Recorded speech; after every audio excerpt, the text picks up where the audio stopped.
இன்னைக்கு இந்த வீடியோவில் மேச ராசிக்காரங்களுக்கு சனி அமாவாசையில் என்ன மாதிரி விதி மாறப்போகுது அப்படிங்கிற ராசி பலனை தான் இப்போ இந்த வீடியோவில் பார்க்க போகிறோம். மேச ராசிக்காரங்க வீடியோவை ஸ்கிப் பண்ணாமல் பாருங்கள். கதறி கதறி கடவுள் முன்னாடி நடந்தாலும் அழுந்தாலும் விதிப்படி என்னமோ நடக்க வேண்டியது நடந்தே தீரும்.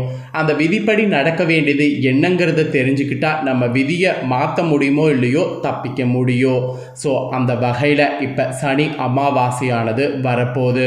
இந்த அமாவாசையில் ஏற்படக்கூடிய கிரக மாற்றங்களால் மேசராசியில் பிறந்தவங்களுக்கு இந்த தலைவிதி மாறும் என்பது குறிப்பிடப்பட்டிருக்கு. இந்த சனி அமாவாசையில் கிரகங்களுடைய சேர்க்கை இருக்குது. இந்த சேர்க்கையுடைய அடிப்படையில் உங்கள் ராசிக்கு என்ன நடக்கும் அப்படிங்கிறத சொல்ல போகிறேன். பாதிப்பாக இருந்தாலும் சரி, அதிர்ஷ்டமாக இருந்தாலும் சரி, என்னங்கிறத உங்களுக்கு இந்த வீடியோவில் சொல்ல போகிறேன். என்னங்கிறத நீங்கள் உங்கள் ராசிக்கு தெரிஞ்சுக்கிட்டிங்கன்னா அதற்கேற்ப நடந்து பலன் பெறலாம். அது மட்டும் இல்லாமல் சனி அமாவாசையில் பாதிப்போடு சேர்த்து ஒரு பரிகாரம் இருக்கிறதையும் உங்களுக்கு சொல்ல போகிறேன். அந்த பரிகாரம் என்ன, அதை செய்கிறதுனால உங்கள் வாழ்க்கை எப்படி மாறும் அப்படிங்கிறதையும் இந்த வீடியோவில் தெரிஞ்சுக்குங்க. ஸோ இதெல்லாம் தெரிஞ்சுக்கிறது முக்கியம் கிடையாது, இதை எல்லாமே தெரிஞ்சு இதற்கேற்ப நடந்துக்கணும், அதுதான் ரொம்ப முக்கியம். ஸோ மேச ராசிக்காரங்க எந்த நட்சத்திரத்தில் பிறந்திருந்தாலும் வீடியோவை ஸ்கிப் பண்ணாமல் பாருங்கள். உங்கள் ராசிக்கு என்ன பலன் கிடைக்கும் போகுது அப்படிங்கிறத தெளிவாக இந்த வீடியோவில் தெரிஞ்சுக்குங்க. ஸோ தெரிஞ்சு அதற்கேற்ப நடந்து பலனும் அடையுங்க. சரி வாங்க, உங்கள் ராசிக்கு என்ன சொல்லப்பட்டிருக்கு அப்படிங்கிறத இந்த வீடியோவில் பார்க்கலாம். ஃபர்ஸ்ட்டு சனி அமாவாசை எப்போ வரப்போகுதுன்னா மார்ச் 29ஆம் தேதி அன்னைக்கு வரப்போகுது. அன்று பங்குனி மாதம் கரெக்டாக 15ஆம் தேதி அன்று கிழமை சனிக்கிழமை. ஸோ சனிக்கிழமை வரக்கூடிய அமாவாசைங்கிறதுனால இந்த அமாவாசையை சனி அமாவாசை என்று அழைக்கப்படுது. மற்ற அமாவாசை காட்டிலும் சனி அமாவாசை அதிக சக்தி உடையது என்பது சொல்லலாம். இப்போ உங்களுக்கு என்ன பலன் கிடைக்கும் அப்படிங்கிறத ஷேர் பண்ணுற, தெளிவாக உங்களுக்கான பலனை இந்த வீடியோவில் நோட் பண்ணிக்கோங்க. உங்களுக்கான பலனை நோட் பண்ணி இந்த பலன்களுக்கேற்ப நடந்து பலன் பெறுங்க. வாங்க, உங்களுக்கான பலன் என்னங்கிறத இப்போ இந்த வீடியோவில் அதிரடியாக டீட்டெயிலாக பார்க்கலாம். ஆக்சுவலி இந்த டைம் மனதில் பட்டதை மறைக்காமல் பேசணும் என்பது உங்களுக்கு ஃபஸ்ட்டு கண்டிஷனாக சொல்லப்பட்டிருக்கு. இந்த பங்குனி அமாவாசையில் கிரகநிலைகளை ஆராய்ந்து பார்க்கும் பொழுது உங்கள் ராசிநாதன் செவ்வாய் உங்களுக்கு இந்த அமாவாசை தொடக்கத்தில் பலம் பெற்று சகாயஸ்தானத்தில் சஞ்சாரம் செய்கிறாரு.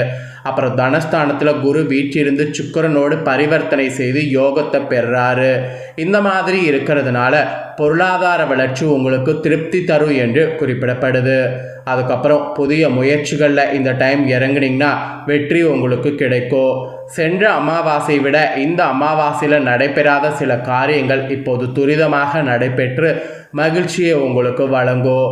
விரயஸ்தானம் இந்த அமாவாசையில் பலம் பெறதுனால வீண் விரயங்கள்லேருந்து விடுபட்டு சுப விரயங்கள் மேற்கொள்வது நல்லது. இந்த மாதிரியான அதிசயம்லாம் நடக்கும். இந்த அமாவாசையில் மீனத்தில் புதன் சஞ்சாரமானது இருக்குது. இது உங்களுக்கு என்ன பலனை கொடுக்கும் அப்படின்னு பார்த்தீங்கன்னா, மீனராசியில் புதன் நீச்சம் பெற்று வக்ரம் பெற்று சஞ்சாரம் செய்கிறதுனால இதன் விளைவாக உங்களுக்கு நற்பலன்கள் இந்த சனி அமாவாசையிலிருந்து சேரும். பொதுவாக உங்கள் ராசிக்கு 3, 6 ஆகிய இடங்களுக்கு அதிபதியானவர் புதன். 6க்கு அதிபதியான புதன் 12ல் மறையும் பொழுது கெட்டவன் கெட்டிலும் கேடு கெட்டிலும் ராஜயோகம் என்ற அடிப்படையில் எதிர்பாராத நல்ல திருப்பங்கள் இந்த சனி அமாவாசையில் ஏற்படும். பொன் பொருள் சேர்க்கையெல்லாம் உண்டு. வருமானமானது உங்களுக்கு உயரும். இடம் பூமி விற்பனையால் லாபமானது உண்டு. புத சுக்கிர யோகம் இருக்கிறதுனால உங்கள் எதிர்பார்ப்புகள் அனைத்தும் நிறைவேறும். ஸோ எதிர்பார்ப்புகள் அனைத்தும் நிறைவேறுற மாதிரி இந்த கிரக சேர்க்கை அமைஞ்சிருக்கு. அதுக்கப்புறம் இந்த சனி அமாவாசையில் கும்ப புதன் சஞ்சாரமானது இருக்குது. மீனராசியில் இருக்கக்கூடிய புதன் கரெக்டாக பார்த்தீங்கன்னு வச்சுக்கோங்களேன், அதிசாரமாக கும்பராசிக்கு வருவார். உங்கள் ராசிக்கு சகாயஸ்தானது புதன் லாபஸ்தானத்துக்கு வருவது இந்த சனி அமாவாசையில் நல்ல நேரம்தான். உழைப்புக்கேற்ற பலன்லாம் உங்களுக்கு கிடைக்கும். வெளிநாட்டில் உள்ள பிரபல நிறுவனங்கள்லேருந்து பணிபுரிய அழைப்புகள் உங்களுக்கு வரலாம். ஒரு சிலருக்கெல்லாம் உத்தியோகத்தில் இருந்து விருப்ப ஓய்வில் வெளிவந்து சுயதொழில் தொடங்கக்கூடிய முயற்சியில் ஆர்வம் காட்டினீங்கன்னா அது உங்களுக்கு ஜெயிக்க முடியும். அதற்கு நண்பர்களுடைய ஒத்துழைப்பு இந்த சனி அமாவாசையில் கிடைக்கும். திடீர் பயணங்கள் இந்த அமாவாசையில் செய்யும்போது அனுகூலமாக அமையும். பொது வாழ்வில் இருப்பவர்களுக்கு எதிர்பார்த்த பொறுப்புகள் கிடைக்கும். மொத்தத்தில் உங்களுக்கு இந்த சனி அமாவாசையில் சூப்பராக வந்து நேரம் அமைஞ்சிருக்கு. அப்புறம் மீனத்தில் சுக்கிரன் வக்ரம் வேற இருக்குது. இதை பார்க்கும்போது மீனத்தில் உள்ள சுக்கிரன் இந்த சனி அமாவாசை முழுவதும் வக்ரம் பெற்று சஞ்சாரம் செய்வார். இது அசுர குருவான சுக்கிரன் வக்ரம் பெறுவது ஒரு வழிக்கு நன்மை என்று சொல்லலாம். ஏன்னா உங்கள் ராசிக்கு 2, 7 ஆகிய இடங்களுக்கு அதிபதியானவர் சுக்கிரன் என்பதால் கலகலப்பான குடும்பத்தில் சலசலப்பு உருவாகும். குடும்ப உறுப்பினர்கள் உங்கள் குணமறிந்து நடந்து கொள்ள மாட்டார்கள். கடுமையாக முயற்சித்தும் சில காரியங்கள் கைகூடாமல் போகலாம். பொருளாதார பற்றாக்குறை அதிகரிக்கும். ஒரு கடன் அடைக்க மற்றொரு கடன் வாங்கக்கூடிய சூழல் உண்டு. நிலைமை சீராக சுக்கிரன் அருள் தலங்களுக்கு இந்த சனி அமாவாசையில் சென்று வருவதோடு குலதெய்வ வழிபாட்டையும் மேற்கொள்ளுங்க. அதுதான் உங்களுக்கு பூரண பலனை வந்து பெற்றுத்தரும். அப்புறம் இந்த சனி அமாவாசையில் கடக செவ்வாய் வந்து சேர்வாங்க. இது வந்து சனி அமாவாசையில் பங்குனி 24ஆம் தேதி நடக்க போகுது.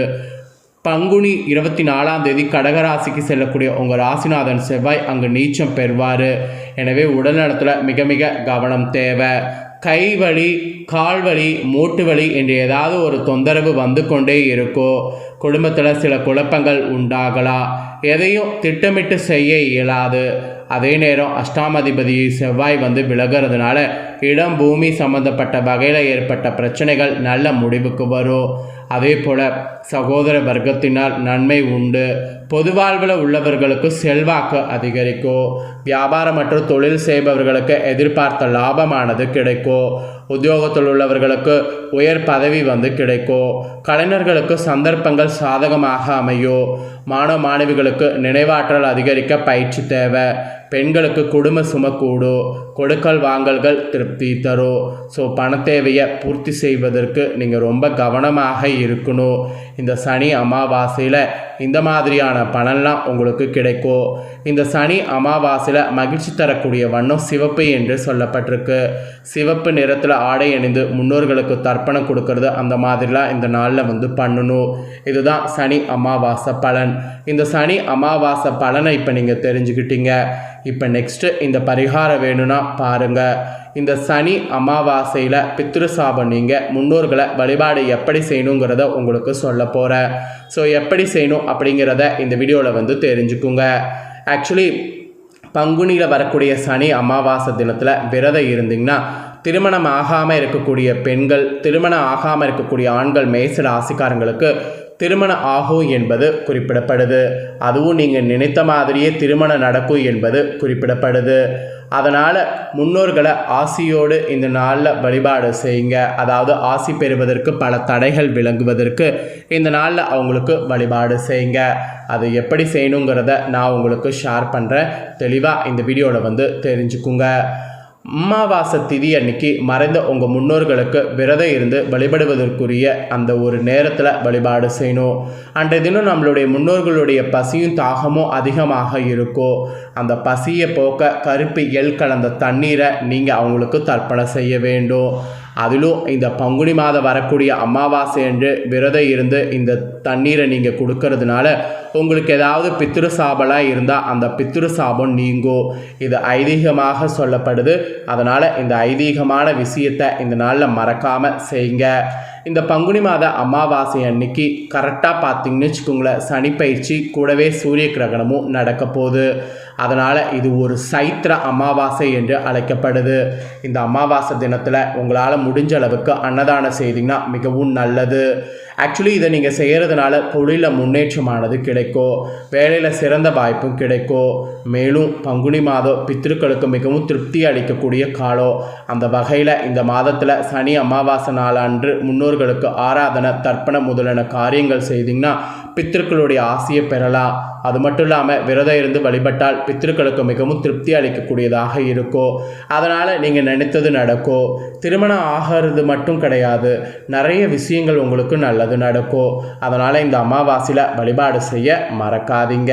ஸோ மேஷ ராசிக்காரங்க, உங்களுக்கு பரிகாரமும் இந்த வீடியோவில் என்னங்கிறத சொல்லிட்டேன். எல்லாத்தையுமே இந்த வீடியோவில் வந்து டீப்பாக தெரிஞ்சிருப்பீங்க. ஸோ தெரிஞ்சதுக்கேற்ப நடந்து பலன் பெறுங்க. இதை நீங்கள் பார்த்தது போல் உங்கள் ஃப்ரெண்ட்ஸ் ஃபேமிலி இருக்கவங்களும் பார்த்து பலனடையணும்னு நினச்சிங்கன்னா வீடியோ லைக் பண்ணி ஷேர் பண்ணுங்கள்.